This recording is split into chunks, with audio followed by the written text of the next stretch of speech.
جاتا ہے۔ پچھلی ویڈیو میں ہم نے 5 ایسی غذائیں بتائی تھیں جن کے استعمال سے ناشتے میں استعمال سے ان کا شوگر لیول، شوگر کے پیشنٹ کا کنٹرول رہے گا۔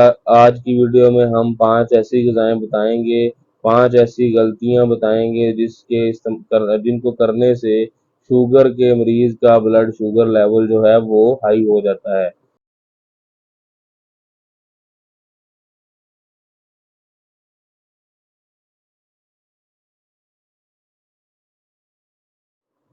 السلام علیکم محترم ناظرین کرام، میں فراز جبار آج ایک نئی ویڈیو کے ساتھ آپ کی خدمت میں حاضر ہوں۔ دوستو، پچھلی ویڈیو میں ہم نے جو ہے شوگر کے حوالے سے، شوگر کے مریضوں کے حوالے سے بات کی تھی کہ ناشتے میں ان کو کن غذاؤں کا استعمال کرنا چاہیے کہ اس سے ان کا شوگر لیول جو ہے وہ نہ بڑھے، اور کون سی ایسی غذائیں ہیں جن کے استعمال سے، ناشتے میں استعمال کرنے سے کہ ان کا شوگر کا لیول جو ہے وہ بڑھ جاتا ہے، انکریز ہو جاتا ہے۔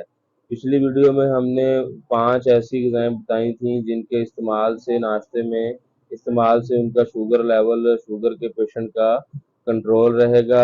آج کی ویڈیو میں ہم 5 ایسی غذائیں بتائیں گے، 5 ایسی غلطیاں بتائیں گے جن کو کرنے سے شوگر کے مریض کا بلڈ شوگر لیول جو ہے وہ ہائی ہو جاتا ہے۔ سب سے پہلے تو ہم نمبر 1 پر بات کرتے ہیں روٹی اور سالن کی۔ روٹی، ہماری جو روٹی ہے اس میں کاربوہائیڈریٹ بہت زیادہ مقدار میں پائے جاتے ہیں، اور جو ہمارا سالن ہے اس میں آلو بہت زیادہ استعمال ہوتے ہیں، اور آلو میں شوگر کی مقدار بہت زیادہ پائی جاتی ہے۔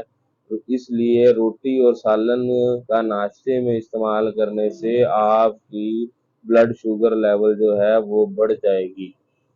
نمبر 2 پر دوستو جو چیز ہے وہ ہے پراٹھا۔ پراٹھے میں ہم ایک تو ریفائنڈ آٹا استعمال کرتے ہیں، اس کی نیوٹریشن ویلیو بالکل ختم ہو جاتی ہے، اور دوسرا بات یہ ہے کہ اس میں آئل بہت زیادہ مقدار میں موجود ہوتا ہے، تو اس حوالے سے وہ صحت کے لیے ویسے بھی ٹھیک نہیں ہے۔ تو ریفائنڈ آٹا استعمال کرنے کی وجہ سے، نیوٹریشن ویلیو ختم ہونے کی وجہ سے اس میں شکر یا شوگر کی مقدار بہت زیادہ ہوتی ہے، یا ایسا جان لیں کہ اس میں صرف شوگر ہی رہ جاتی ہے، تو شکر ہی رہ جاتی ہے، تو اس لیے آپ کی بلڈ شوگر لیول جو ہے وہ انکریز ہو جاتا ہے۔ نمبر 3 پر دوستو آتا ہے شہد اور شکر اور گڑ وغیرہ۔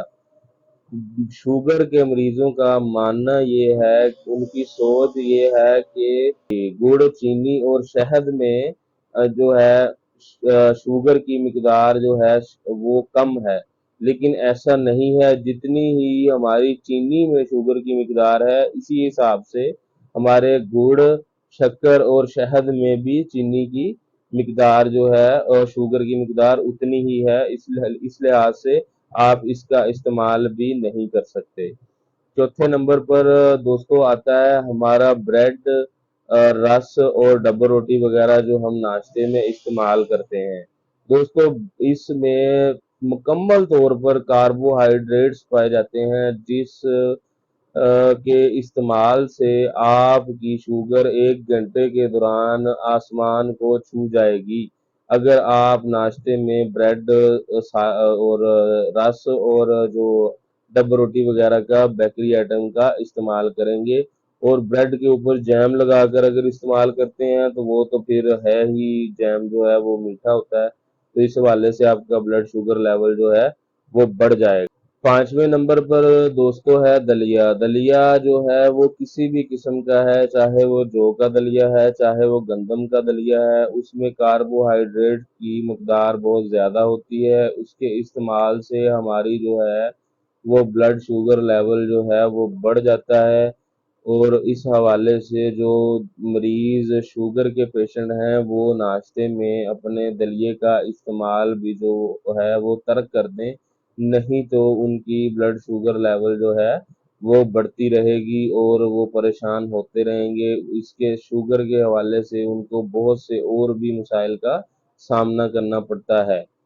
دوستو، یہ تو تھا آج کا ہمارا ٹاپک۔ اگر ہماری ویڈیو آپ کو اچھی لگے تو ہمارا میڈی انفو بائی فراز کے نام سے فیس بک پیج ہے اور یوٹیوب چینل ہے، اس کو لائک کریں، سبسکرائب کریں، بیل آئیکن کا بٹن پریس کریں تاکہ ہماری ہر آنے والی ویڈیو آپ تک پہنچتی رہے، ہمارا اور آپ کا ساتھ بنا رہے اور آپ کے انفارمیشن میں اضافہ ہوتا رہے۔